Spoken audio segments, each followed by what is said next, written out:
Hello. हाँ जी प्रभु जी बोलिए। गुरु जी, जिस हम्म। शास्त्रों में गीता में भी जो नारी को पाप योनि कहा गया है और रामायण में भी कहा गया है, ये ऐसा क्यों लिखा है उसमें? वो गलत लिखा हाँ, है ना, वही यानी वही। जिन्होंने लिखा है ना, देखो, भगवान कभी ऐसा बोलते ही नहीं। हाँ जी। जिन्होंने लिखा है ना, वो सारे मतलब बहुत ही संकुचित मानस वाले लोग रहे होंगे, जो अध्यात्म में दिखते हैं, है ना। वैसा कुछ है नहीं। हम कैसे हैं उस हिसाब से ही सारा कुछ भाषित होता है, दिखता है। जैसा मैं हूं वैसा ही सारा सृष्टि नजर आता है। अब जिन्होंने ये लिखा है ना, उसको इस तरह से देखा है उन्होंने, यानी उसके भीतर परमात्मा को नहीं देख रहा है, उसके भीतर नर्क को देख रहा है। अब बताओ, हाँ जी। यानी उसकी दृष्टि कैसी होगी। तो इससे अब समाज में कुरीति भी तो फैलती है। हाँ, मतलब शास्त्र। समाज में देखो, देखो, इसको पकड़ने वाले लोग भी रहते हैं, इसको हाँ। सच मानने वाले लोग भी रहते हैं। वो उस हिसाब हम्म। से चलते हैं। और यहाँ तो अनंत कैटेगरी है।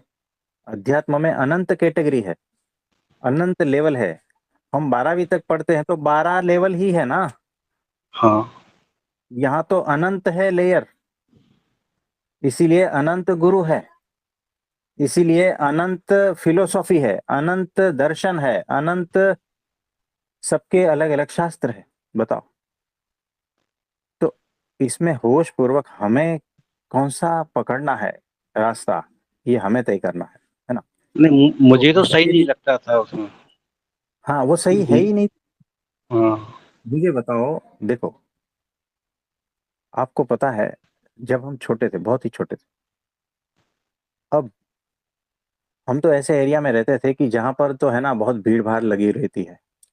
और पानी जो है लोग दूर से ला के हंडा और जो है बाल्टी वगैरह सब उठा उठा के लेके आते हैं। अब हमारा स्वभाव ऐसा था कि जो है, हम पहले से ही, छोटा बच्चा है लेकिन हम स्त्रियों को सम्मान देते हैं, है ना। हाँ तो जी। कुछ जो है, हम में प्रेग्नेंट लेडी भी वैसे रहते हैं, तो उनका पानी घर का हम भर देते थे। अच्छा। छोटा बच्चा, आप समझो। हाँ जी। तो हमें तो कभी उसमें नरक नजर आया ही नहीं, हमें तो देवी माँ नजर आए, हाँ, यही होना चाहिए। है ना। तो ये बात है। हाँ जी। और गुरु जी, जो एकादशी के लिए हम अपने परिवार को या किसी जो अपने जान पहचान को उनको प्रेरित कर सकते हैं। हाँ जी, उनका महिमा बता के आप उनको प्रेरित कर सकते हो। और फिर ऐसा कुछ रहेगा तो हमसे बात करवा सकते हो, हम डायरेक्ट उनसे बात करेंगे, ठीक। है ना। तो निश्चिंत रहो, ठीक है। ठीक है, प्रणाम, दंडवत प्रणाम। हाँ, हाँ जी, प्रणाम प्रणाम। हाँ जी, तो आज के लिए इतना ठीक है। आप सभी को मेरा नमस्ते प्रणाम।